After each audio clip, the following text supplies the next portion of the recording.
Donc, ce qu'il faut savoir au niveau des expressions du second degré, vous savez qu'avec le calcul du delta et le discriminant, on va avoir la possibilité de trouver le nombre de racines, c'est-à-dire au niveau du graphique, le point d'intersection de la parabole associée et de l'axe des abscisses.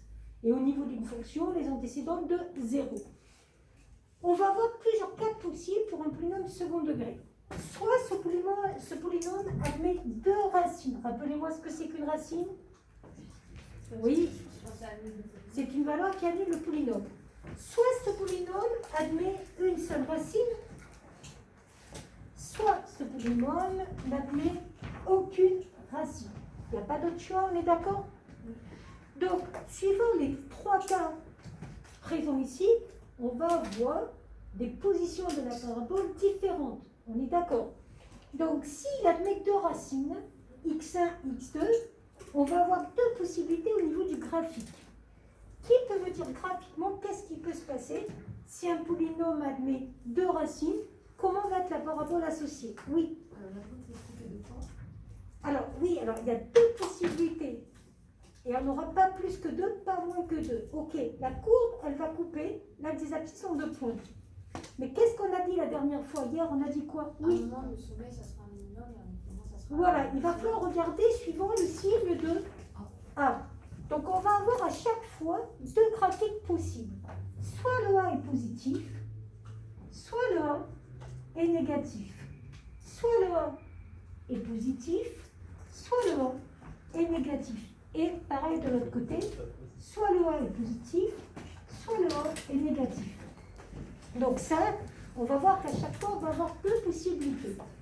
Quand le A est positif, on a donc une parabole qui est tournée vers le haut, on a donc un minimum. Graphiquement, est-ce qu'on est tous d'accord qu'on aura une courbe qui ressemblera au niveau de la parabole associée à 100?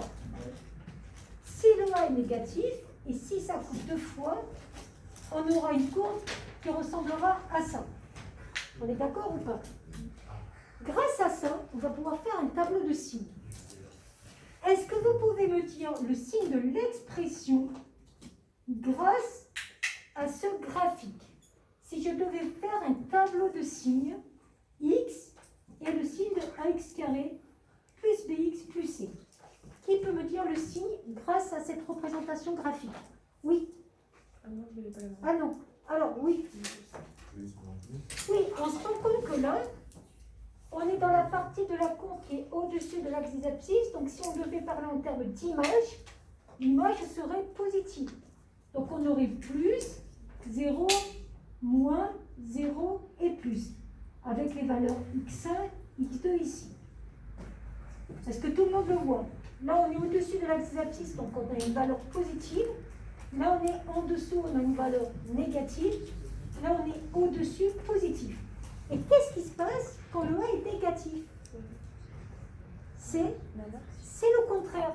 C'est-à-dire que si vous deviez faire votre tableau de signes, x est le signe de ax carré plus bx plus c, en gros, vous auriez d'abord un moins, un plus, un moins. Jusqu'à là, graphiquement, ça paraît logique, c'est bon? Oui. Moi, si je devais donner une formule générale, c'est-à-dire, je dois donner une formule qui marche, quel que soit le signe de A. Vous diriez que vous pourriez résumer ce tableau en quel type de tableau qui marcherait à tous les coups? Je veux le signe, mais je ne veux pas distinguer le cas où A est positif ou A est négatif. Donc, qu'est-ce qui est commun à ces 2 tableaux? Oui, alors, x1, x2 et un 0 en dessous. Déjà, ça c'est commun. On est d'accord. Donc, je sais que ce qui est commun, c'est le 0 ici. Et après, donnez-moi une formule. Ça dépend de quoi ces tableaux, rappelez-moi. Pourquoi là j'ai mis plus, moins, plus, et là j'ai mis moins, plus, moins? Ça dépendait de quoi? De A, on est d'accord. Donc, c'est le signe de A qui va me donner le tableau. Je viens vous donner la réponse. C'est le signe de A qui va me donner le tableau de signes. Alors, si on regarde bien, là et là, ça serait quoi? le signe de A. On est tous d'accord? Et au milieu, ça serait quoi?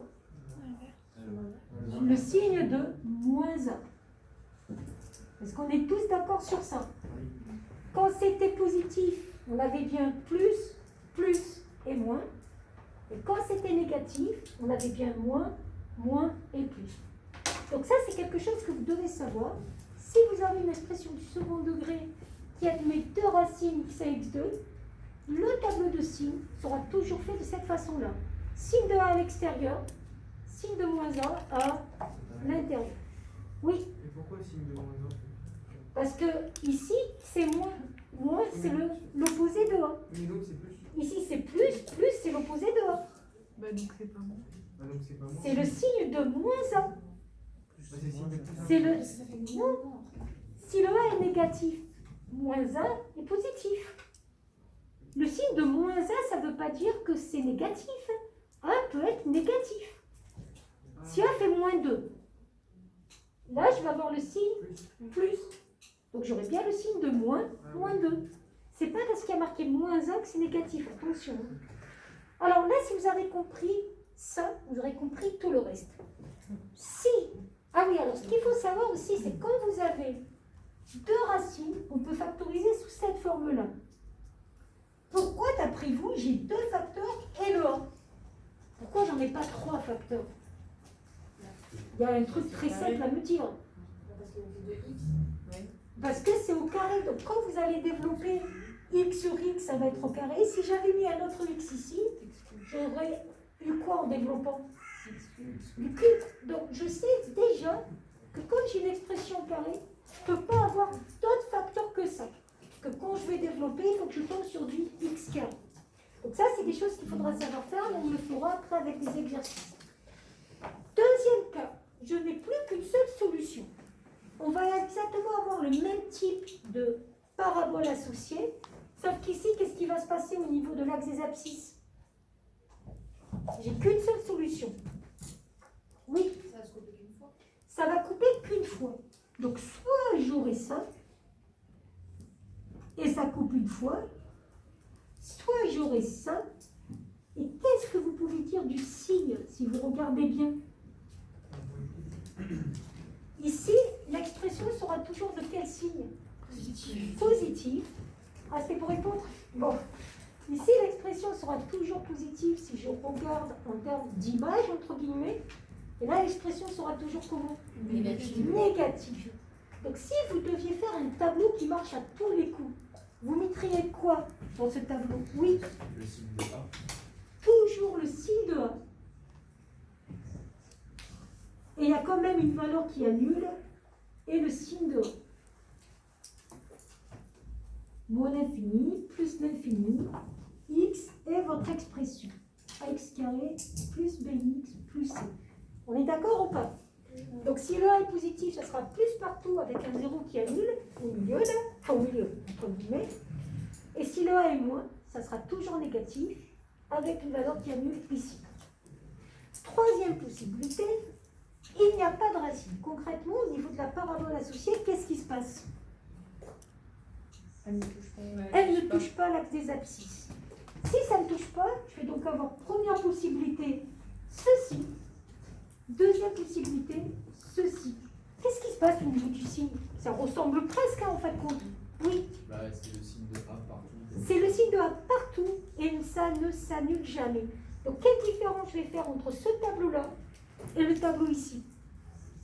Oui. C'est que là-bas, on a mis 0 en x0. Maintenant, on va- Et là, il n'y en aura pas. Ici, il y aura juste un tableau où il y aura marqué signe de A, mais ça ne s'annulera jamais. Et c'est comme ça que vous arrivez à trouver votre tableau de signes. Donc là, c'est vraiment des choses à savoir. Donc si le A est positif, vous aurez une expression qui sera toujours positive.